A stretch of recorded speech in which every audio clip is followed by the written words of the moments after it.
Hey guys, so meron tayong vacant terrestrial enclosure dito. Now, need natin i-rehouse yung ating Zazimay or Brazilian Blue Tarantula. No? Dito natin siya lilipat kasi medyo masikip na yung enclosure niya. No? So, kunin ko lang yung Zazimay. Tapos ayusin natin tong enclosure na to. Wait lang.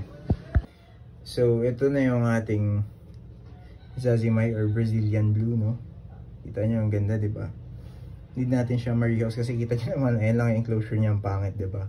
Acrylic na square type lang na maliit. So, lipat natin siya sa maganda-gandang enclosure, no? Wait lang, guys. So, ayun. Gamit lang tayo ng pre-made na, tawag dito? Pre-made na substrate, coco peat na may halong lupa, fresh na, ang tawag dito, fresh na coal or uling. Yan lang gagamitin natin sa kanya. Tapos, ayan, hide, simpleng setup lang.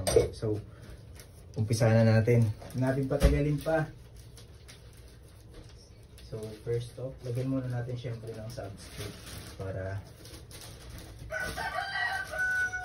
attention sa ingay ng manok. Hapon pa lang kasi kaya may tila-tilaok pa. Ayan, lagyan na natin siya ng substrate. Medyo moist na tong substrate na to, so medyo nabasa na siya. Ayan, set up lang natin. Durug-durugin natin kasi medyo namumuo na yung substrate na to eh. Ayan, simple setup lang is ko. Hindi na kailangan pag-arbo pa. Tapos ayan.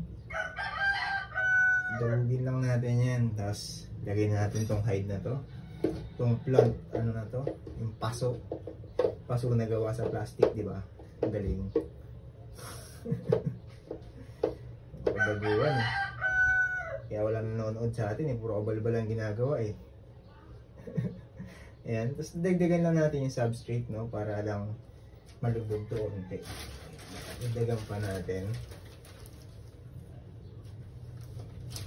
Kulang pa masyadong substrate eh. Ayan. Para masiksik din yung ating tag dito. Yung kanyang hide. Para masiksik din. Mas maganda kung nakasiksik kasi yung hide niya. Ingay ng manok, diba? Pakaingay. Gawin natin tinola yan next video. Hindi, joke lang. Ayan. Ayan lang. Ganun-ganun lang. Diba? Tapos dito, lagyan natin pa dito konti. Ayan.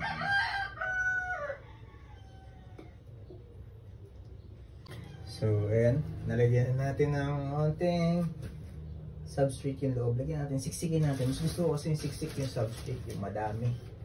Yung ako tinitipid yung substrate nila. Mayaman tayo substrate eh. Diba? Kaya, pangit yung konti lang. Damihan natin. Hanggat maaari. Siksik natin para hindi magalaw.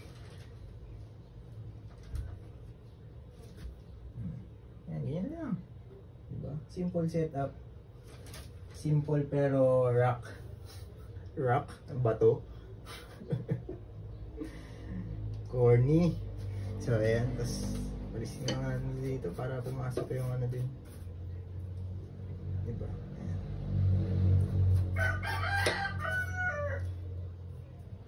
Para pumasok yung substrate doon ng mga lumabas. Siksik pa natin to. Ganun lang. Oh, tapos ito, mga wood bark, magagamit natin to mga wood bark na to eh. So, try natin kung saan maganda ilagay. Dito lang. Maganda. Ayan. Parang masyadong over-decorated na pag dinagdag ko pa. Siguro ito na lang isa. Yan, ganyan na lang. Yan. Okay. Diba? Tapos, syempre, di mawala. Sphagnum moss for moisture, no? Para di mawala yan. Need natin yan. Pero dried moss nga pala itong gagamitin natin. Sprayan na lang natin later ng tubig para mag-moist. Diba? Ganun lang. Pero simple setup A. Di naman natin kailangan na masyadong bonggang ano. Kasi magti-12 na naman. Ibang tarantula nga, nakalagay lang sa bin eh. Sa mga Tupperware lang eh. At magpasalamat pa tong Zazimay natin, ilipat natin siya sa maganda, di ba? Ayan.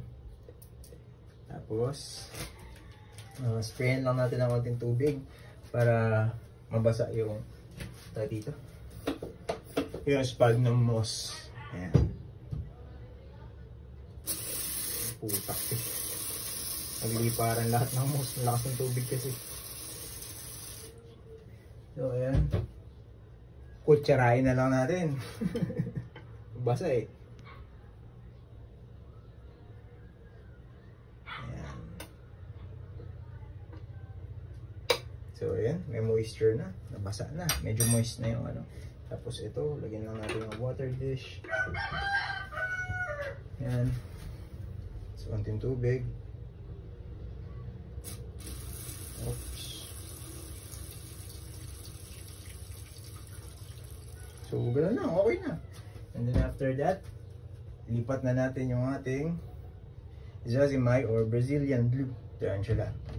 So, huwag na natin patagalin pa. Lipat na agad natin siya. Diba? And transfer na natin. Uy, uy, uy. Diba? Tapang mo. Baliw talaga. Oh. Oh. Kalukuhan. Doon, kaibigan. Yan, kung magpipitik ng articulating hair, mga tiyan. Oh, good boy. Ay, good girl pala. Yan. Sige na, doon na. Pasok na doon. Uy, uy, uy. Baliw. Uy. So, ayun. Lipat na natin yung ating Zazimay. So, tignan natin siya ng close-up kung mas maganda. So, ito na yung close-up. Look na yung closure ng ating Zazimay. Ayun, may dumaan pansasakyan ng ingay, no? So, ayan. Ganda ng enclosure niya, oh. Kala mo, tanga lang. So, ayan na yung Zazimay natin. Ayan ang close-up. Di ba ang ganda?